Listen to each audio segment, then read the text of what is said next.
بسم اللہ الرحمن الرحیم اولئک الذین انعم اللہ علیہم من النبیین من ذریتہ آدم وممن حملنا مع نوح ومن ذریتہ ابراہیم واسرائیل وممن ہدینا واجتبینا اذا تتلی علیہم آیۃ الرحمن خروا سجدا وبکیا۔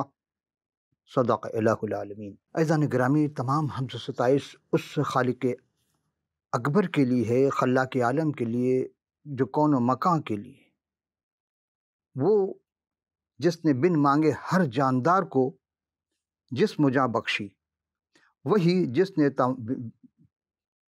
ناتواں کو توانا کیا، وہی جس نے بے گمان کو گمان عطا کیا، وہی جس نے بے وجودوں کو وجود عطا کیا، وہی ذات اقدس جس نے درد بخشا تاکہ انسان بے درد نہ رہے بلکہ درد محسوس کرے، وہ جس نے بے نور آنکھوں کو ضیاء بخشی، وہی ذات اقدس جس نے آتش قدم میں جانے والوں کو نجات عطا کی، یعنی جہنم میں جانے والوں کو خدا نے نجات کی، وہی جس کی خواہش ہے کہ ہر ایک تک توبہ کی نوبت پہنچے اور حق کو جان کر وہ ازلی روح کے وسیلے سے خدا کے سامنے بے عیب قربان کر دیا جسے گیا تھا، تاکہ تمہارے دلوں کو مردہ کاموں سے کیوں نہ پاک کرے۔